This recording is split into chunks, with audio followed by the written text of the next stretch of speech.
नमस्कार। आप सबका यहाँ आने के लिए बहुत बहुत शुक्रिया, स्वागत।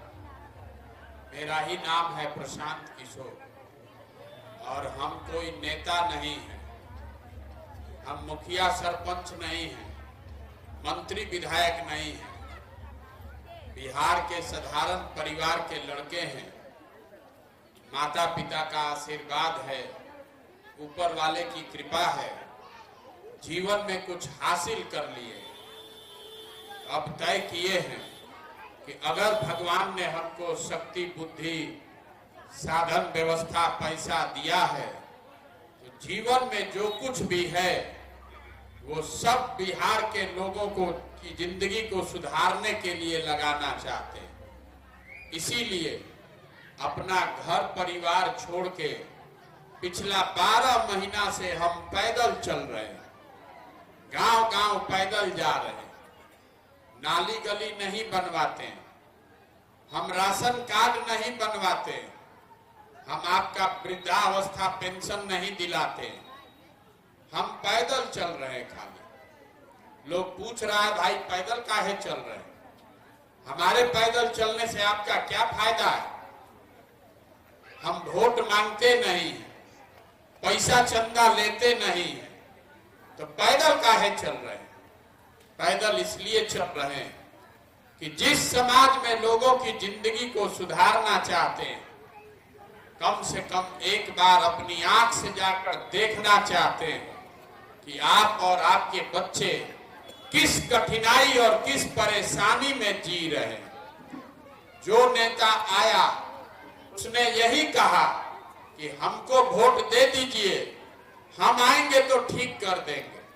आप पिछला 50 बरिस से सबको वोट देकर देख लिए। 40 बरस तक आपने कांग्रेस को जिताया, 15 बरस तक लालू जी मुख्यमंत्री रहे, 17-18 साल से नीतीश कुमार मुख्यमंत्री हैं। दिल्ली में आपने मोदी जी को भी बैठा कर देख लिया। आपका और आपके बच्चों का जीवन नहीं सुधरा।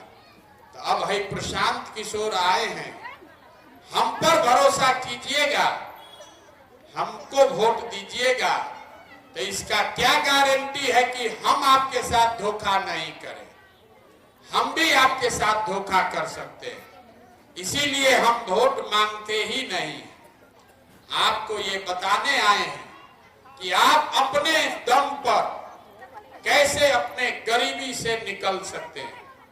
आप सारे समय यही सोचते हैं किसको वोट दें कि हमारा जीवन सुधरेगा। हम आपको ऐसा मंत्र सिखा रहे हैं कि वोट जिसको देना है दे दीजिए। अगर हमारी बात समझ जाइएगा तो वोट जिसको देना है दीजिए, आपके बच्चों के लिए पढ़ाई या रोजगार का व्यवस्था हो जाएगा, आप गरीबी से निकल पाइएगा। अगर अगले 10-15 मिनट में हम आपको वही रास्ता बताएंगे, आप ध्यान से सुनिए, समझिए, ठीक लगे तो अपनाइए और न ठीक लग रहा है तो जैसे जिंदगी चल रहा है वैसे चलाइए। देखिए, दुनिया में जितने लोग विद्वान हुए उन्होंने बताया कि गरीबी से निकलने का 3 ही रास्ता है। पहला रास्ता है पढ़ाई।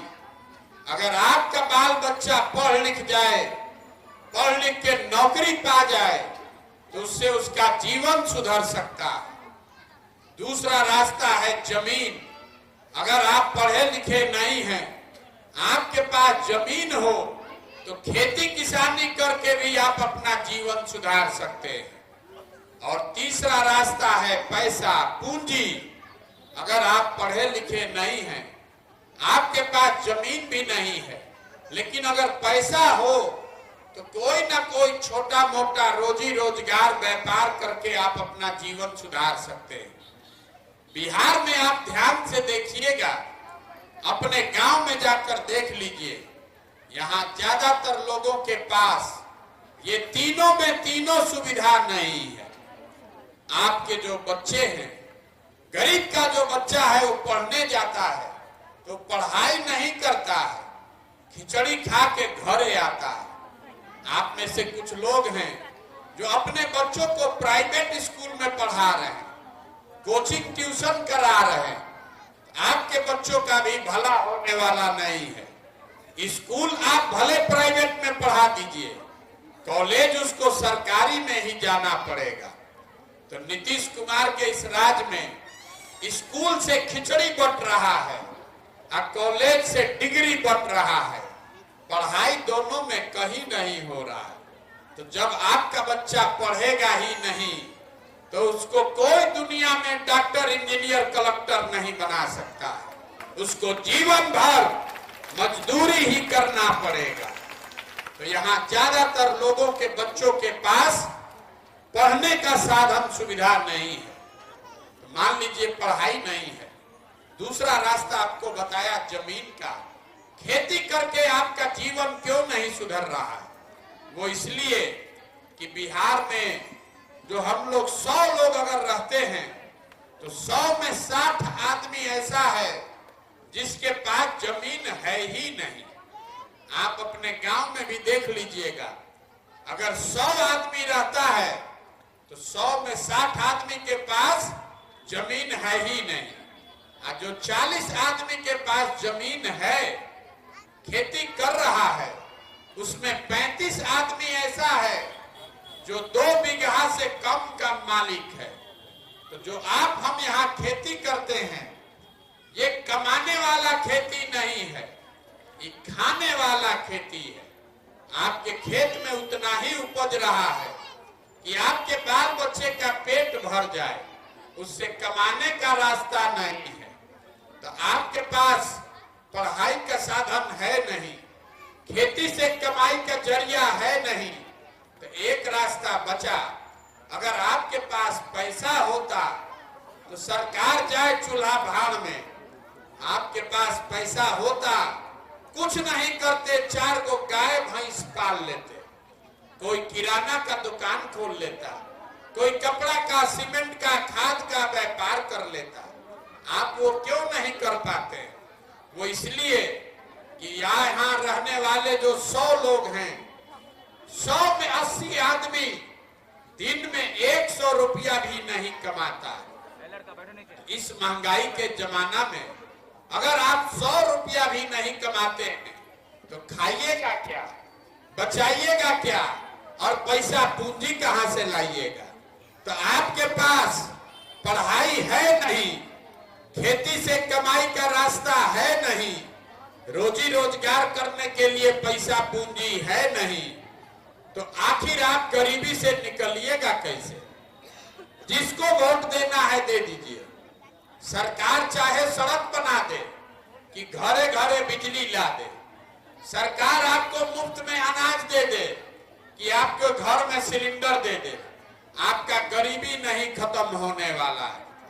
गरीबी खत्म होगा तब जब आपके बच्चों के पढ़ने का व्यवस्था हो जाए। गरीबी खत्म तब होगा जब आपको खेती के लिए सरकार जमीन दे दे। गरीबी खत्म तब होगा जब आपको घर घर सरकार पैसा दे, पूंजी दे, ताकि हर महिला, हर युवा अपने लिए कुछ न कुछ रोजी रोजगार कर सके। तब आप पूछिएगा कि अगर यही 3 रास्ता है तो ये होगा कैसे? यही आपको बताने आए। हम आपको बताएं कि आपके बच्चों को रोजगार कैसे मिलेगा, आपका गरीबी कैसे दूर होगा। उससे पहले आप सबसे एक सवाल पूछेंगे, सब आदमी को उसका जवाब देना है, हाँ चाहे ना बोलना है, हाथ उठाकर। आपको 2 मिनट में दिखेगा कि आपकी दुर्दशा का कारण क्या है। अब जरा सोच के बताइए, आपके गांव में और कुछ हो चाहे नहीं, आपके हमारे सभी के बच्चों के पढ़ने के लिए अच्छी व्यवस्था होनी चाहिए कि नहीं होनी चाहिए? सबको बताना है, हाथ उठाकर हाँ चाहे ना, जोर से बोलिए।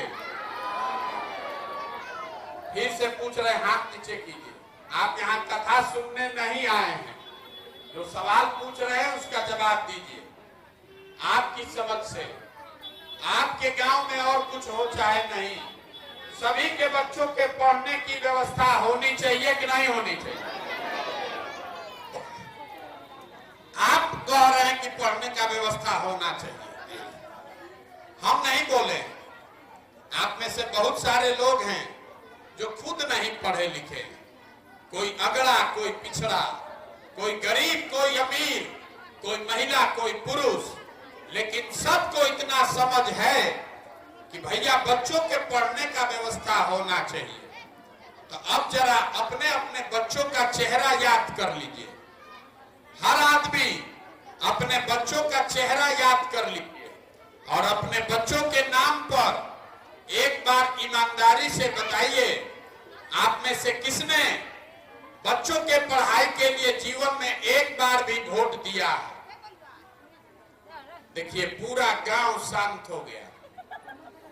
कोई गांव में ऐसा आदमी नहीं है जिसने पढ़ाई के लिए वोट दिया। यही आपके दुर्दशा का कारण है। आपको मालूम है कि अगर बच्चों के लिए पढ़ाई हो जाए तो उससे उसका जीवन सुधरेगा, लेकिन आप पढ़ाई के लिए वोट नहीं देते। आपको मालूम है कि यहाँ फैक्ट्री खुल जाए तो आपके बच्चों को रोजगार मिलेगा, लेकिन आप फैक्ट्री के लिए वोट नहीं देते। तो जिस चीज के लिए आप वोट देते नहीं हैं, वो चीज आपको मिलेगा कैसे? यही बताने के लिए आपको घूम रहे हैं, हाथ जोड़कर आपको एक ही चीज समझा रहे हैं, मेरे भाई वोट जिसको देना है दीजिए, लेकिन अगर आप वोट देते समय अपना और अपने बच्चों का चिंता नहीं कीजिएगा तो दुनिया में कोई नेता, कोई दल आपके बच्चों का चिंता नहीं करेगा। काहे करेगा? जब आपको अपने बच्चों की चिंता ही नहीं है तो हम आपके बच्चे का चिंता क्यों करेंगे? हम अभी गांव में आ रहे हैं, अगर 100 को बच्चा मिला है तो आधे से ज्यादा बच्चों के शरीर पर शुद्ध कपड़ा नहीं है। आपके जितने यहाँ छोटे छोटे बच्चे हैं उनके पैर में हवाई चप्पल नहीं है। आपके बच्चों को भरपेट भोजन नहीं मिल रहा है, लेकिन आपको अपने बच्चों की चिंता नहीं है। आपको अपने बच्चों की चिंता नहीं है। आपको अपना जात समझ में आता है, आपको हिंदू मुसलमान समझ में आता है, आपको मोदी जी कैसे प्रधानमंत्री बने समझ में आता है, लालू जी का लड़का कैसे मुख्यमंत्री बने समझ में आता है, लेकिन अपने बच्चों के शरीर पर कपड़ा कैसे आए इसका समझ आपको नहीं है। तो आप नहीं भोगिएगा तो कौन भोगेगा? जिन नेताओं ने आपके बच्चों के मुंह से निवाला छीन लिया, जिन नेताओं ने आपके बच्चों को अनपढ़ बना दिया, जिन नेताओं ने आपके बच्चों को मजबूर कर दिया कि वो बाहर जाकर 12,000 15,000 रुपया के लिए मजदूरी करें, उसी नेता को जात के नाम पर, धर्म के नाम पर आप जाकर वोट देते हैं। तो आपसे बड़ा गुनाहगार कौन है? आप अपने बच्चों के खुद गुनाहगार हैं। आपको अपने बच्चों की चिंता नहीं है तो आपका भला होगा कैसे? यही बात समझा रहे हैं, एक के मंत्र आपको सिखा रहे हैं। जिस दिन वोट दीजिए, वोट के दिन स्वार्थी बनिए, अपना स्वार्थ देखिए, अपने बच्चों का स्वार्थ देखिए। नेता आकर कहेगा देश के नाम पर वोट दीजिए, कोई कहेगा जात के लिए वोट दीजिए, कोई कहेगा धर्म के लिए दीजिए। हम आपको सिखा रहे हैं, वोट जिसको देना है दीजिए, लेकिन वोट अपने बच्चों के लिए दीजिए। अगर आप अपने बच्चों के लिए वोट नहीं देते हैं तो आपसे बड़ा गुनाहगार कोई भी नहीं है। यहाँ आप जितने लोग आए हैं, कोई ऐसा घर नहीं है जिससे आपका जवान लड़का, आपका पति, आपका भाई, आपका बेटा, चचा, भतीजा, बाबूजी बाहर मजदूरी करने नहीं गया। बिहार में जिस स्टेशन पर, जिस बस स्टैंड पर जाइए, 25 साल 30 साल का जवान लड़का पीठ पर झोला बांधकर मजदूरी करने जा रहा है। जहां मजदूरी करने लोग जाते हैं वहां एक कमरे में 4 गो 5 गो लड़का रहता है। वहां 12 घंटा 15 घंटा अपना शरीर गला रहा है। वहां 6,000 पेट काटता है तो 6,000 8,000 रुपया घरे भेजता है कि हमारा बाल बच्चा खाएगा। और आपसे पूछ रहे हैं वोट काहे दिए थे, तो आप कह रहे हैं गांव में सब दे रहा था तो हम भी दे दिए। अरे भाई, आपके घर का सवाल साल भर जिसका आप मुंह नहीं देखते, कोई छठ में घरे आएगा तो 10 दिन मुंह देखिएगा, वो अपना जीवन खपा रहा है 6,000 रुपया के लिए, और आपको जिस दिन राजा बनाना है वोट आप ऐसे ही दे दीजिएगा। तो आप नहीं भोगिएगा तो कौन भोगेगा? यही बताने आए हैं। यहाँ के आदमी को सुधरना नहीं है। जिससे पूछिए, कह रहा है भैया आप आगे आगे चलिए, आप सुधारिए।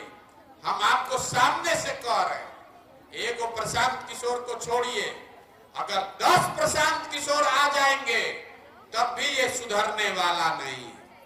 जब तक आप नहीं सुधरिएगा तब तक कोई बिहार को नहीं सुधार सकता। लेकिन आपको सुधरना ही नहीं है। जहां गांव में जाते हैं, कहता है मुखिया जी कामें नहीं कर रहे, मुखिया जी राशन कार्ड बनाने के लिए 2,000 2,500 घूस मांग रहे हैं, इंदिरा आवास में 25,000 30,000 घूस लग रहा है। जरा याद कीजिए, 2 बरस पहले मुखिया का चुनाव था, 500-500 रुपया लेकर वोट बेचा आपने, मुर्गा भात खाकर वोट दिया आपने, 2-2 को पाउच लेकर वोट का सौदा किया आपने। तो आपका मुखिया चोर नहीं होगा तो हरिश्चंद्र होगा।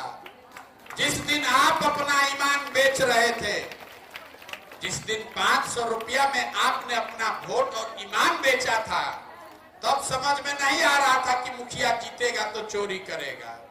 अरे आपको तो सौदा भी नहीं करने आ रहा, 500 रुपया में वोट बेचते हैं। वही मुखिया विधायक जब जीत कर आता है तो आपके और आपके बच्चों के हलक से उंगली डाल के 5,000 रुपया निकालता है। आपको तो इतना भी नहीं समझ है। तो यही 2 बात समझा रहे हैं। आपसे वोट नहीं मांग रहे, हमको आपका वोट नहीं चाहिए, आपसे खाली एक के बात समझा रहे, हाथ जोड़ रहे कि अरे भाई आपका हमारा तो आधा से ज्यादा जिंदगी बीत गया, अपना नहीं तो कम से कम अपने बच्चों का चेहरा देखिए। नहीं सुधरिएगा, जात पर, धर्म पर, 5 किलो अनाज पर, नाली गली पर वोट देते रहिएगा। तो लिख कर रखिए, जिस गरीबी बदहाली में आप जी रहे हैं, इसी गरीबी बदहाली में आपके बच्चों को भी जीना पड़ेगा। इसलिए एक बार सजग होइए, हमारी बात मानिए, वोट जिसको देना है दीजिए, लेकिन अगली बार वोट अपने बच्चों के लिए दीजिए और वोट का कीमत सही लगाइए। आपके वोट का कीमत नाली गली नहीं है, आपके वोट का कीमत 4 किलो सड़ा हुआ अनाज नहीं है। आपके वोट का कीमत है आपके बच्चों के लिए पढ़ाई और रोजगार, और जो आपको रोजगार और पढ़ाई दे, वोट उसको दीजिए। हम अभी आपको मैंने बताया कि हम किसी का मदद नहीं करते हैं, हमको आपका वोट चाहिए नहीं, लेकिन जन सुराज का एक संकल्प है जो आपको बता देते हैं। इसको याद रखिएगा, भगवान ने हमको जो शक्ति बुद्धि दिया है, दुनिया भर में जितने लोगों से सलाह लेकर हमने ये योजना बनाई है कि जब ये नई व्यवस्था बनेगी तो नाली गली बने चाहे मत बने, स्कूल अस्पताल जब सुधरेगा तब सुधरेगा, लेकिन साल भर के अंदर, इसको याद रखिएगा, साल भर के अंदर जितने लोग आपके घर के गए हैं बाहर मजदूरी करने, और जो लोग भी यहाँ बेरोजगार बैठे हैं, सभी के लिए 12 से 15,000 रुपया का मजदूरी रोजगार का व्यवस्था यही स्थानीय स्तर पर करके आपको देंगे। अब आपको तय करना है कि आपको अपने बच्चों के लिए रोजगार चाहिए कि 4 किलो अनाज चाहिए। सबको बताना है, 4 किलो अनाज चाहिए कि अपने बच्चों के लिए रोजगार चाहिए, अपने बच्चों के लिए पढ़ाई चाहिए कि अपने जात का नेता चाहिए। इतने बात याद रखिए, अगली बार वोट नेता को नहीं अपने बेटा का चेहरा देखकर दीजिए।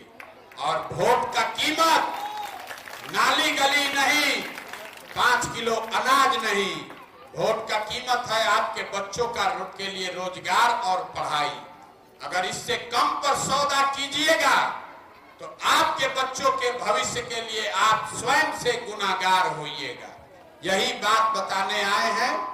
बात समझ में आए तो बहुत अच्छा, और न समझ में आए तो आपसे हमको कोई शिकायत नहीं है। हम आपसे वोट मांगे नहीं, पैसा चंदा हम लेते नहीं हैं, किसी का एक कप चाय भी नहीं पीते, पैदले चल रहे हैं। आपसे मांगने आए हैं आपका आशीर्वाद। ये टेढ़ा काम है। आप 5 दिन जाते हैं बाबा धाम, आपका हाथ पैर फूल जाता है। हम 12 महीना से पैदल चल रहे हैं, अभी कई महीना और चलेंगे। काहे के लिए चल रहे हैं? ये चल रहे हैं आपको घर घर जाकर हाथ जोड़ने के लिए, आपको समझाने के लिए। एक बार मेरे भाई मेरी बात मानिए, अपने लिए नहीं अपने बच्चों के लिए जगिए। नहीं जगिएगा तो ये दशा नहीं सुधरेगी। अगर आपको हमारी बात समझ में आई तो और कुछ नहीं, जाते जाते एक बार हाथ उठाकर आशीर्वाद देकर जाइए और बताइए कि प्रयास होना चाहिए कि नहीं होना चाहिए। सबको बताना है प्रयास होना चाहिए कि नहीं होना चाहिए। तो एक बार इस मिट्टी के सम्मान में, जहां हम लोग के माँ बाप और पूर्वज पैदा हुए, इस मिट्टी के सम्मान में हम एक नारा लगाएंगे। मैं बोलूंगा जय बिहार, आप सबको बोलना है जय जय बिहार, जय बिहार। यहाँ के आदमी में अपने दम है। जय बिहार, जय बिहार, जय बिहार।